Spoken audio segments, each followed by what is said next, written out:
I was like, I don't want dessert. I'm full. The bill came. He was like, you got this right. And I looked at him. I was like, your ass will be walking home.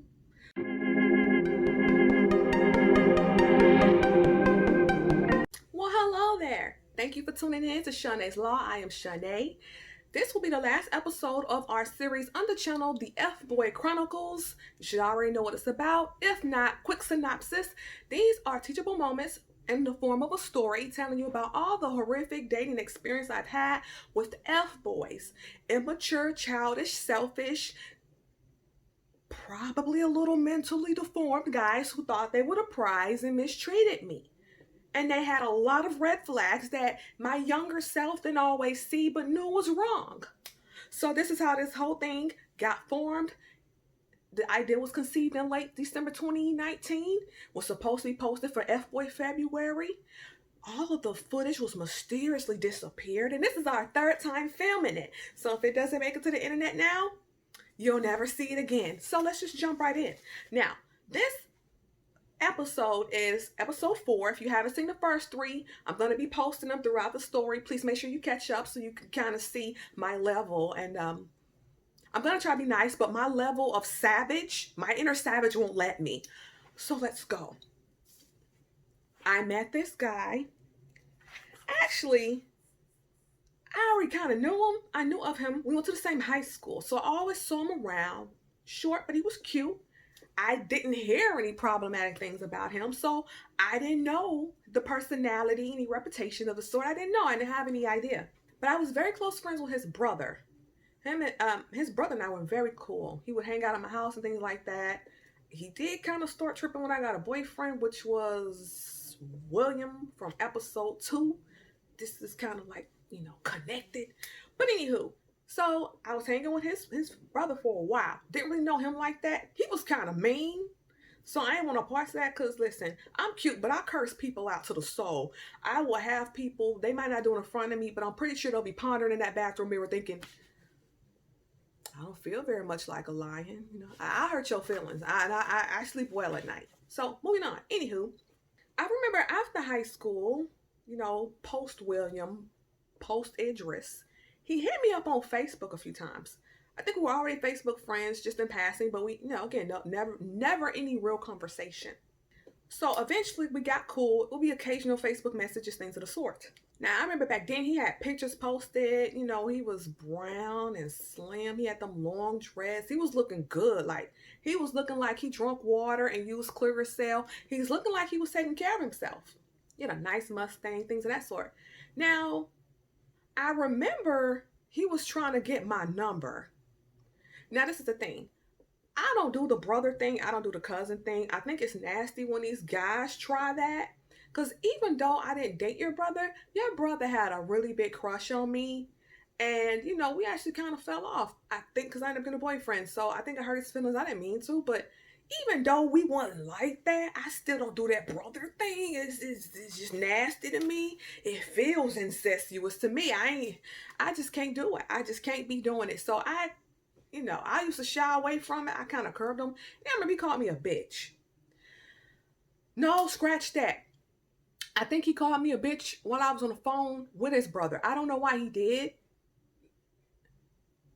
I don't think I had cursed nobody out in a while. He got it. He got the wraith, honey. He got the wraith. He got Enchantress. He got that Suicide Squad. He got you short, raggedy, crunch tooth mother. Listen, he got all the dozens, the dirty dozens. He got every jug, every whatever you want to call it from your city. I went in and I had no remorse. And I was really mad at his brother for not defending me. Because, I don't bother that guy. You gonna let this motherfucker disrespect me?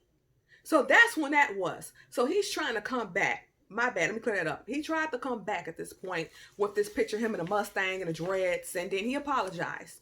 He was like, I see you, you're my people you may know all the time, and I remember we had that issue with me calling you out of your name, and you cursed me out for about 15 minutes, and my brother had you on speaker. And I'm like, do you remember the cursing out? Because hey, I'm advanced. That was a couple years ago. Those cursing outs grow with me.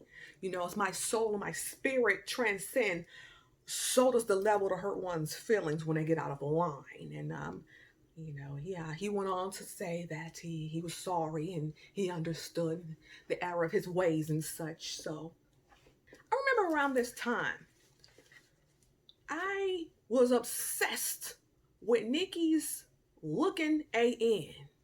Now, for YouTube purposes, we won't say the whole title. I may put a clip in if you guys are really good. And she was just going in. And she was like, I ain't got to check. I'm Bill Clinton. She's just going in. You can't really say the words because, there's curse words and, we might get flagged. Who cares? She went in. Look up those lyrics if you feel free. She went in. Lyrics was great. She could have went harder. She actually went nice on these scrub dudes with no money, no ambition, no dream, no talent, no hustle, no ability to drop the game controller and actually go be productive. She could have went harder, but she was nice about it. He hated that song. Red flag number 1. Looking a dude. He hated that song. He might be a she, honey, with these tendencies that we will discuss in a moment. Looking ass in. He hated that song. And he would call me over Facebook because we had got cool enough to have conversations with after the apology. This was a while, honey. I'm not easy. So anytime you have an issue with me, it might take a year or two, maybe 2-3 months. I don't just forgive you, God forgives. I don't have to. So it take a while. And he hit the fast one on me. He would call me from Facebook and that damn song would be playing. He hated it. He was so irritable when that song played. I don't know why. If that song doesn't, if it's not about you, then you shouldn't be upset. And the words of Flavor Flav from Flavor of Love, if it don't apply, let it fly. Like, he would get so upset. So I remember this one time he was like, you're working hard. I know you're studying for your, what was that? The GRE. I know you're trying to get into grad school. I was in between colleges at this point, y'all. So I was in between colleges. Mind you, I got my MBA in 16. This was 14. Looking AN was out. So I'm telling you, that song was in heavy rotation. Like, I'm working and I'm about to go back to school. I got time for it. So I love the song. He used to hate it. And he was like, let me treat you. Let me take you out to dinner and take a study break. So I'm thinking, it's not a date, but you paying. You do know that, right? He's like, yes. So because, things ain't all, I don't want him to get the wrong idea. We decided to meet up at Chili's near my house. Now these days, if it's not Nobu or, J. Alexander's, it's different these days. It's Ruth Chris. It's different these days. This is before I seen Shira 7 videos. Yeah, Chili's. Chili's is for family. Anyway, we decided to meet up at Chili's. I'm thinking public, well lit. It ain't intimate. He should be thinking that, he got somebody. So we decided to meet up. I remember I pulled up. I seen somebody that looked familiar standing in front of the Chili's. So I go on around and get me a little parking spot. I back in, with the flick of the wrist, I ever so casually just back into my parking spot like so. And it's a dude staring at me, y'all. So I politely just make sure that my stun gun, mace, and my gun are all in tow. Of course, I'm going to leave the gun in the car. I have class. So he's looking and looking, and I'm like, all right now, I might need to get some brass knuckles too. And I hop out, and then I get on the phone, and I proceed to text, Joker. Let's call him Joker. I text Joker, and I say, I'm here. Are you here? Are you far away? He's like, I'm looking at you. I'm like, where are you? What are you driving? He's like, I'm in front of the Chili's. I'm looking at you. Look up. So, you remember that little homeless dude that was looking at me? Yeah. He looked absolutely nothing like them damn photos. I don't know who photoshopped them photos or them old pictures. I feel like somebody took his face off of his, like, maybe cap and gown photos. Your senior day pictures. Somebody, listen, I don't know whose amazing ability to add and copy and paste. Listen, oh my God. I was catfished. That boy, oh my God, he was missing teeth. It was like next tooth a mile. It was no teeth. Eyebrows looked like they was on crack. Skin was not that clear. His dreads, oh my God. They were more uneven than present day Lil Wayne of 2020. They were still black, but them, oh my God, I just,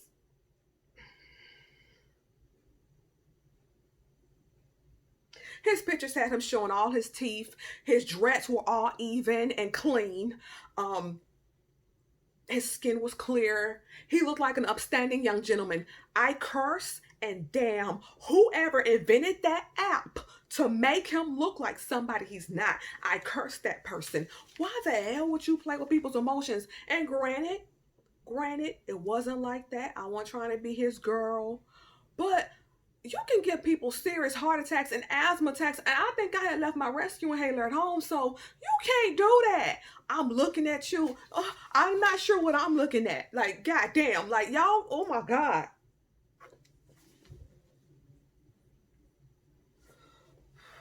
Okay. This is the last video push through. Let me refer to my notes. Give me a moment. So I stuck it out. I tried not to be alarmed because you know what? I'm trying not to be mean. I tried, y'all. Listen, I tried. I treated him like a normal person. Maybe he's sick. The boy could have an illness. So let me, let me control myself. Let me be mature. He did offer that, to take me out to a dinner, a study break dinner. He was nice enough to do that. Let's just keep the ball rolling. So when we, I did good. I didn't tell him I had cramps and peace out. I know people say looks are not important.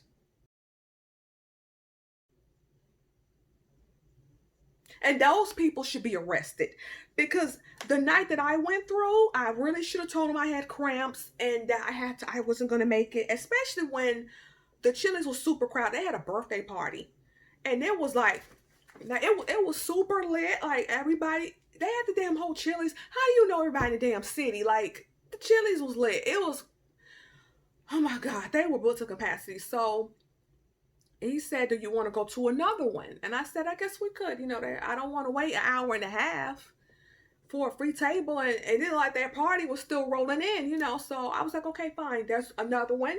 Not too far from here, maybe, 10 miles away or less. So we can go to that one. Now, so we end up leaving the porch. And he's like, he was real hesitant about me seeing his vehicle. Or should I say Deathmobile? Now, remember, there's pictures of him in a Mustang on the internet. Those must be Photoshopped too, because that was a Deathmobile with a horrible paint job that looked like it was a metal crash dummy test car. Like, I'm not sure. It shouldn't be legal. Police should be arrested for letting him drive that. He didn't have no seat belts. It was cushions torn off the seat.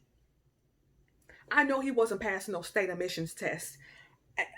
I know. Oh my God. It was a toxic waste dump. So where's this guy who claims he's working 12-hour shifts, a car manufacturing plant? He's hinted at selling weed on the side. I hope that wasn't true because, I know dudes like to lie, dudes like to embellish. He hinted at that.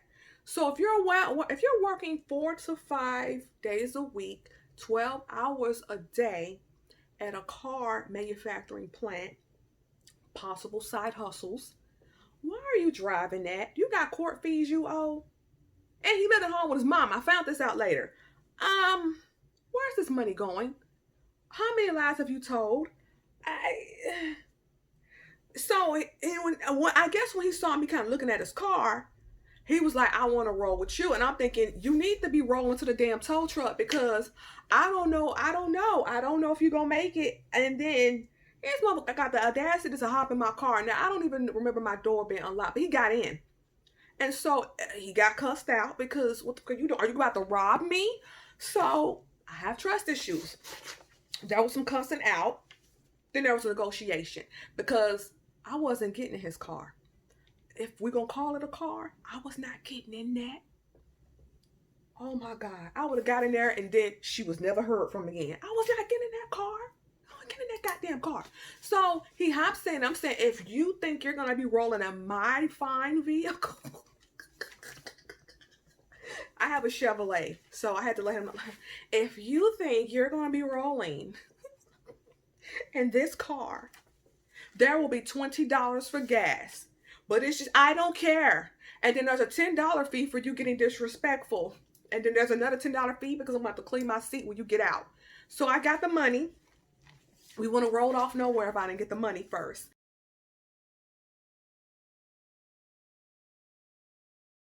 Cash in my hand. This is before Cash App, so cash money.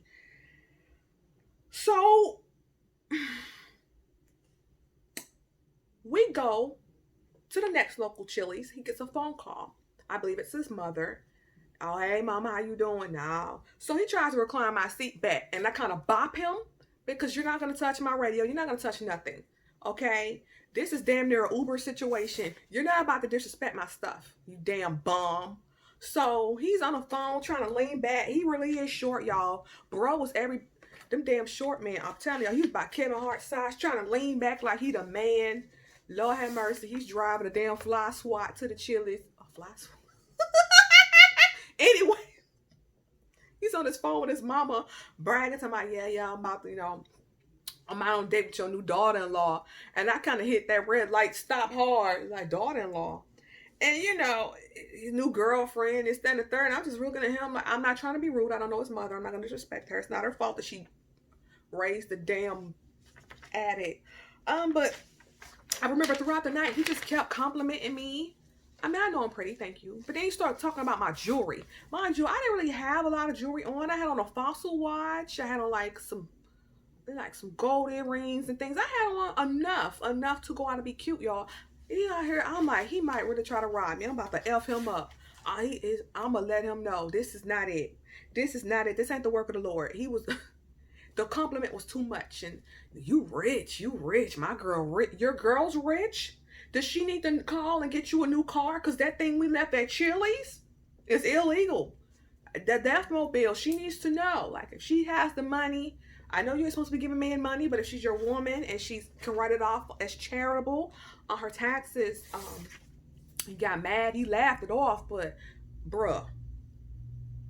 So, we go to Chili's. We're seated and we're having conversation, and he's just keep referring to me as his rich girlfriend. And he keeps eyeing my watch and my jewelry, and I'm thinking, the minute he tries to pull out a pistol, a knife, I'm gonna stab him with this fork, and I'm gonna cry and scream and let them know that there's some thug hoodlum trying to hurt me. Okay, there's a napkin. This salt shaker will get busted. Okay, and he's sitting across from me. Then he has the nerve to get up. And he tries to sit next to me. And I'm totally embarrassed at this point because he looks a hot mess. It's mediocre conversation throughout the whole dinner. And I became extremely annoyed. And I'm like, you know what? Then I was like, I don't want dessert. I'm full. The bill came. He was like, you got this right. And I looked at him. I was like, your ass will be walking home.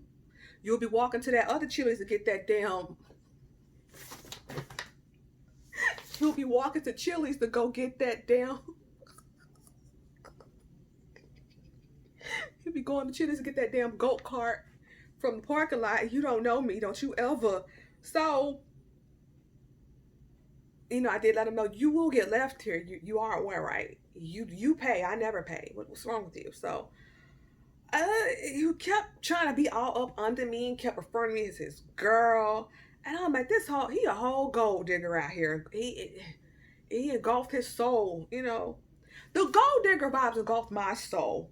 With him, I could tell. He thought, I don't know, he's that type, y'all. He probably thought I was gonna be pregnant, working to the ground while he stays at home and plays video games and whores up in my house. Like, he's that type of dude. I can tell. There is nothing to see here, folks. That man gonna die of nothing. Unless there's a divine intervention, he's gonna die of nothing. And I was just like, I gotta go. So I'm like, let's go. I didn't want dessert. And I politely, slowed the car down enough for him to jump out at the Chili's. Yeah, everything was a lie. And he kept trying to brag about having this and having that. And, it was just sad. It was sad to see somebody who was decent looking and maybe had a decent life in high school fall off this quickly. and lie and fabricate about everything. Everything about him looked toxic, from his conversation to his clothing to his mindset. I'm not sure who told him this was a good idea. And so I remember after that, I dropped him off in the hoopty. I really don't want to talk to him. He lied. He lied about everything. Everything was a facade. You know, everything was a complete facade. He wasn't who he said he was. Everything was wrong. This was a hell date. I really was hoping Ashton Kutcher and my mama would pop out, because who have I pissed off? Ancestor, stars, universe, and God. Who have I pissed off to this degree for me to be dealing with this? It's supposed to be an innocent little friendly dinner. Turned out into him saying I'm his rich girlfriend, telling his mama all these lies. That poor woman. I mean, well, I ain't gonna say that here. We don't know her. We don't know her. We don't know what she got going on. But Joker, he was never heard from again. He was trying to reach out shortly after. I was just short in conversation. I wasn't, totally dismissive, but I pretty let him know, like, I can't do this. Everything about you is a lie. You fabricated every inch of your being. I don't even know who you are, and I don't want to get to know who you are. At this point, I think it's just best that we just fall on out. So I was honest, and you called me a bitch again. And I said, you know what? I'll be a bitch in perfect health in a car that rides with seat belts and windows that roll. And he was blocked. So the moral of this story is follow your gut instincts. Ask this dude to FaceTime you. Do more thorough research, even if it's not a date. You need to know who you're around, because this lifestyle he was living, we could have gotten robbed. He could have robbed me. I could have killed him. He could have issues with gang members. That type of dude, that type of demonic entity that doesn't deserve your energy, your presence, etc. And I've never been out with a dude like that again, even on some friendly stuff. I don't waste my time. And when they call me a bitch or stuck up, I just politely let them know it's one bitch you'll never smash. It's one bitch, you'll never live off of. It's one bitch that won't take care of a grown man. You're nothing. I think they said it best in Latin. You are a worthless street rat. You were born a street rat, you'll die a street rat. And only your fleas will mourn you. And that's the truth. If y'all knew him and seen him and saw that, you'd be like, okay, this is the side of life that we all need to be running from. He probably doesn't even know what a 401k is. I don't think, say Roth, he might think it's a curse word. He might think it's a rival gang. This is not somebody you should affiliate with at all. This is not somebody that people should see as a mutual friend on your social media. So I had to correct that. And again, I've learned from that. You will never see me rolling around with the likes of that ever again. He's blocked. He has tried to attempt to have new pages. He even hit me up. He's left unread. That page is blocked too. He will be blocked for the rest of his days. I'll block his soul if I have to. I hope there was a car with windows that roll down and a windshield in his future, because I don't think, especially in the era of COVID, that it's safe to roll in such a contraption. I don't wish him well, but he can pray to his God, whichever one it is these days, and he can get his blessings from there. So I hope you guys enjoyed this series. I hope you guys learned a lot. And I do want to say, as we close up the series, the majority of the guys that I dated were not quote unquote thugs. These weren't guys that you can look on sight and say, oh my God, what is she doing with him? Doesn't she know she's going down a path of destruction? With the side, aside from this last guy in episode 4, the Joker, aside from him, all the other ones were quote unquote good boys, well-to-do types. They were not, Holiday, William, Idris. These were guys on site, clean, well presentable. I remember, Holiday started going downhill with the looks after a while. Maybe he had an addiction, who knows? But these were guys that you wouldn't suspect were so drama-filled, so broken, so toxic in the way they treat women. You wouldn't even know that on site. And granted, we were all younger, but you know when you're doing wrong. You know when you're doing wrong. Because when you get cursed out about it, that you can't look somebody in the eye and be a man, you know you were wrong. But these lessons really shaped my thinking and helped me start to make better life choices, especially with my dating, including my relationships with men, relationships in general. I've been through a lot. I've been hurt a lot. I've been disrespected. Like, people are crazy, but it helped me to learn what I like, what I want, what I don't like, what I'll put up with, what I won't put up with. So that was my introduction to F boys. F boys could never, present day. F boys get paid dust. They don't approach me anymore, thank goodness. They stare at me from afar and they don't approach because I think they know this is not it. You know, this is not a walk through the park. This is a preparation, a year or two to even get to the Himalaya, and then you've got to climb Mount Everest. This is something different. So with that being said, thank you so much for tuning in. Hope you've watched all 4 episodes. If you have, comment down below, what is your favorite F-boy tale and why? Do you have any similar F-boy tales? They're everywhere. They're just like roaches. They don't die. Which one do you think was the worst? Out of the worst? Oh my God. They were all pretty bad for me because I had to live through them. So, but luckily those days are all behind me. So again, thank you so much for watching. If you made it to all 4 episodes, I will see you on next video. Be sure to like, comment, and subscribe. Until next time, protect your energy.